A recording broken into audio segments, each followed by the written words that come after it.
शल्य क्रिया का आयोजन। दूसरे ही दिन से मठ में आयोजन शुरू हो गया।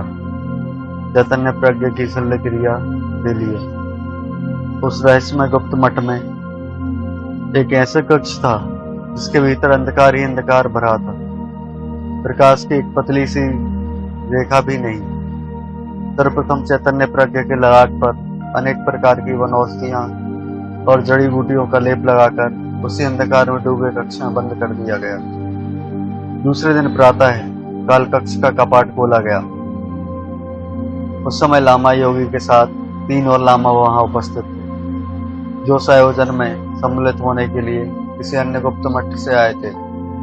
तीनों लामाओं को यह देखकर आश्चर्य हुआ कि पूरी रात अंधकार में डूबे हुए प्रकोष्ठ में अकेले रहने के पश्चात भी मंद मंद मुस्कुरा रहा था चैतन्य प्रज्ञ।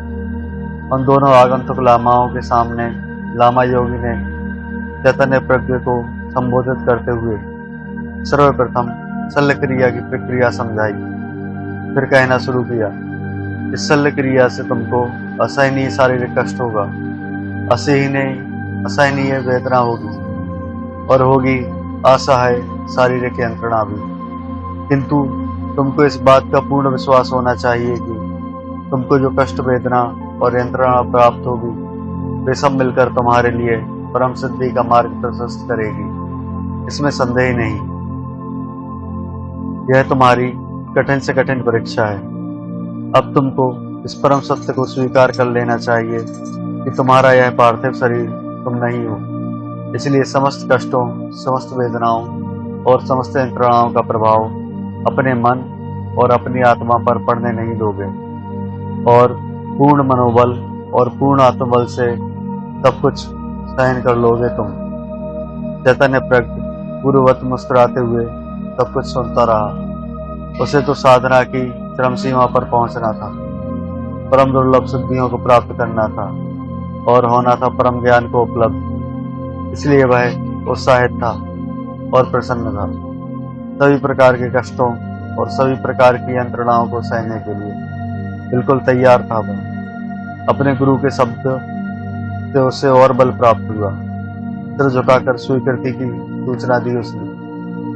शल्य क्रिया का आरंभ हुआ। प्रातः काल का समय घने कोहरे की सफेद चादर फैली हुई थी। धरती और पहाड़ों पर पूरब का आकाश रक्ताभ हो चुका था। सूर्योदय होने ही वाला था। मठ के भीतर गहन निस्तब्धता बिखरी हुई थी। अब तक ना जाने कैसे और कहां से 20-25 की संख्या में लामा एकत्र हो गए थे। वहां सभी खड़े होकर मौन साधे मन ही मन किसी मंत्र का जप कर रहे थे। एक ऊंची पाषाण वेदी पर शांत और निर्विकार बैठा उन लामाओं को अपलक देख रहा था चैतन्य प्रज्ञ। उसी समय गुरु लामा योगी ने एक चमकीला और औजार निकाला जो आरी जैसा था और उसके दांत बहने थे। सामने धड़कती हुई अग्नि में उस औजार को खूब गर्म किया गया और खूब तपाया गया और उस तपते हुए औजार को चैतन्य प्रज्ञ के ललाट के मध्य में धीरे से रखा गुरु लामा योगी ने और रखते ही औजार की आरी जैसे बहने दांत ललाट की हड्डी को धीरे धीरे काटने लगे। असीम पीड़ा का अनुभव होना चाहिए था चैतन्य प्रज्ञ को, लेकिन नहीं। असीम पीड़ा के स्थान पर उसे केवल साधारण सी मीठी यंत्रणा के अतिरिक्त और कोई अनुभूति नहीं हुई। ललाट की हड्डी कट जाने के पश्चात गुरु लामा योगी ने उस औजार को बाहर निकाल दिया। ललाट के मध्य में उस औजार ने एक छेद बना दिया था जो भीतर गहरा था, लेकिन उसका मुख छोटा था। उस छेद के कारण चैतन्य प्रज्ञ को ऐसा लगा जैसे उसकी आंतरिक स्थिति में परिवर्तन हुआ है और वह थोड़ा ऊंचा उठ गया है पहले से। गुरु लामा योगी ने अब औजार को रखकर एक लकड़ी हाथ में ली। वह लकड़ी सलाका जैसी थी। उसे उसने अग्नि में तपाया और फिर दिव्य औषधियों के जल से छिड़ककर उसे पवित्र किया और फिर चैतन्य प्रज्ञ के ललाट में हुए छेद के भीतर उस लकड़ी की सलाका को डाल दी।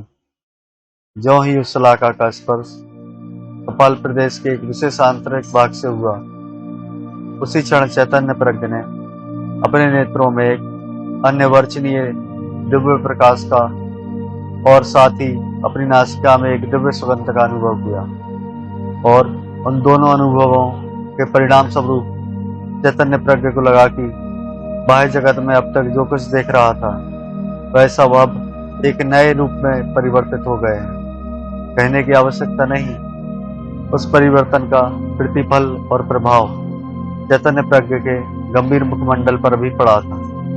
इसे देखकर उसके गुरु लामा योगी मधुरवाणी में बोले, चैतन्य प्रज्ञ, अब तुमने वह स्तर प्राप्त कर लिया है जिस स्तर पर हम सब लोग हैं। अब तुमको वह दिव्य दृष्टि प्राप्त हो गई है जिसके द्वारा तुम संसार के वास्तविक रूप के अतिरिक्त मनुष्य के भी वास्तविक रूप से पूर्ण रूप से परिचित हो सकोगे। यह सुनकर असीम सुख और असीम आनंद का अनुभव किया चैतन्य प्रज्ञ ने। लकड़ी के उस रहस्यमय सलाखा को लाट के बाहर निकाला नहीं गया, उसी में रहने दिया गया, बल्कि उस स्थान पर रहस्यमय तांत्रिक जड़ी बूटियों और औषधियों का लेप कर एक पट्टी बांधी गई। और जब तीसरा नेत्र खुला 2 सप्ताह बाद ललाट की बद्धी पट्टी खोली गई। उस समय उच्च कोटि के लामा साधकों की वहां एक प्रकार से भीड़ इकट्ठी थी। पट्टी हटने के पश्चात सर्वप्रथम अपने लामा गुरु पर दृष्टि पड़ी चैतन्य प्रज्ञ की। उसने उनके मुख पर एक सुनहला गोलाकार प्रभामंडल देखा जो उनके शारीरिक और मानसिक पवित्रता का परिणाम था।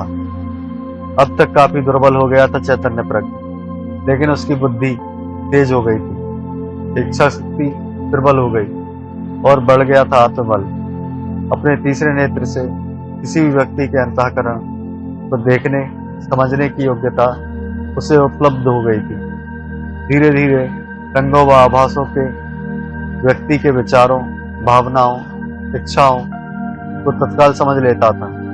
कुछ समय पश्चात उसे इतनी शक्ति प्राप्त हो गई कि किसी भी व्यक्ति के मनोभाव को अपने अंतःकरण में प्रतिफलित कर लेता था। चैतन्य प्रज्ञ को उपदेश। कुछ समय के पश्चात चैतन्य प्रज्ञ को दीक्षा देने का समय आ गया। मठ में दीक्षा का आयोजन शुरू हो गया। जो पहले लामाओं की मंडली आई थी वह चली गई थी। दीक्षा के अवसर पर अनेक गुप्त मठों में लामाओं का आगमन शुरू हो गया। निश्चित समय पर लामा गुरु के गुरु जो सर्वोच्च लामा थे, उन्होंने कहा, चैतन्य प्रज्ञ, तुमको परलौकिक जगत की दुर्लभ सिद्धि प्राप्त हो चुकी है। तुम्हें उसका उपयोग अपनी आत्ममुक्ति के साथ साथ लोकोपकार के लिए करना होगा, स्वार्थ सिद्धि के लिए नहीं।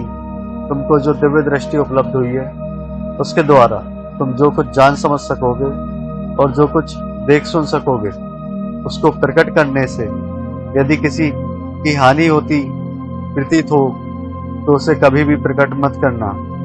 किसी के शारीरिक और मानसिक कष्टों का निवारण तुमसे यदि हो सके तो कर देना, लेकिन किसी के जीवन मार्ग को परिवर्तित करने का प्रयत्न कभी मत करना। ऐसा तुमसे कदापि नहीं होना चाहिए, क्योंकि अदृश्य और अलौकिक शक्तियों को यह अभीष्ट नहीं होता।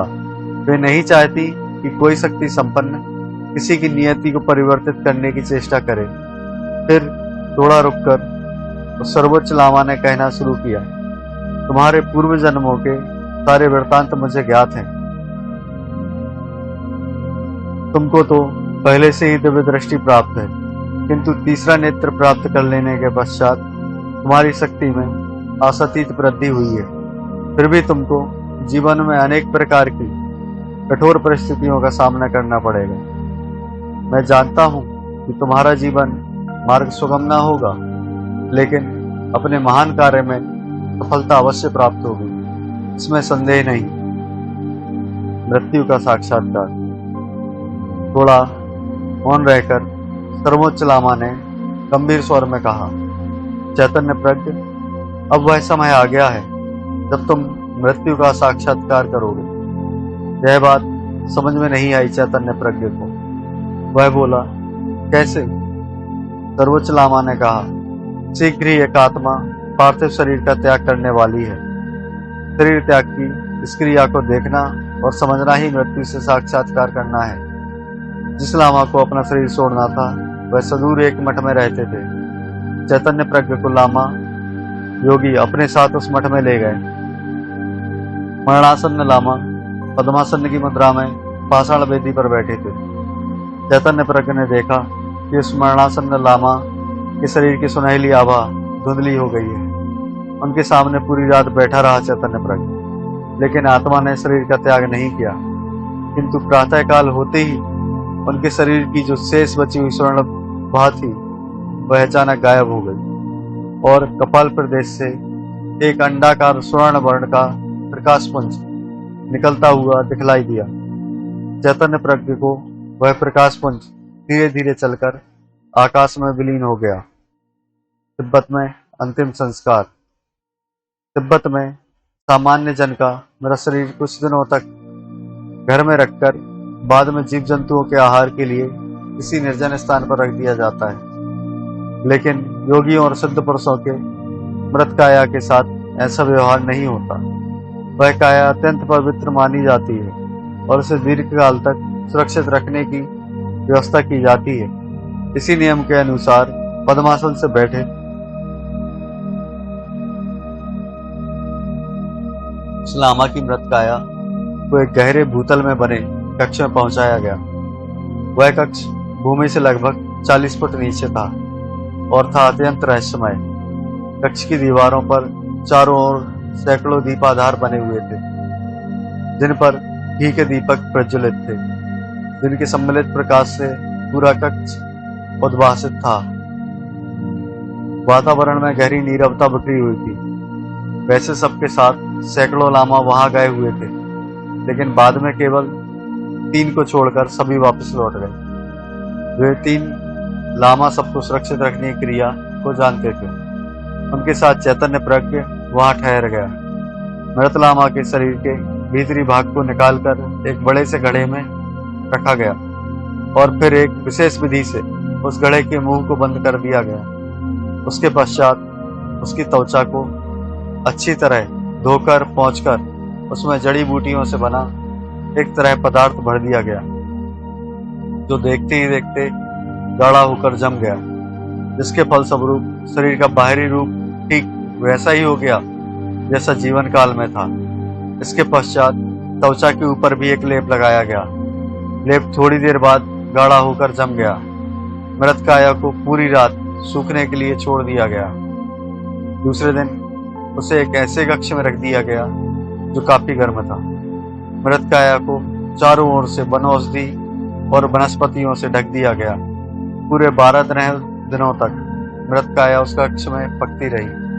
13वें दिन उसे बाहर निकाला गया और निकालकर सोने का वर्क उस पर चढ़ाया गया, जिसके फलस्वरूप मृत काया की एक एक रेखा पहले की तरह स्पष्ट हो गई।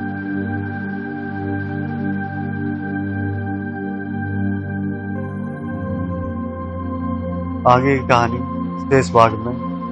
यदि आपको इस तरह की कहानियाँ और सिद्ध संतों की जीवनियाँ सुनना पसंद है तो हमारे चैनल को लाइक करें, सब्सक्राइब करें और बाजू में घंटी के आकार के बेल आइकन को दबाकर बेल नोटिफिकेशन को ऑन कर लें। आगे की कहानी अगले भाग में। धन्यवाद।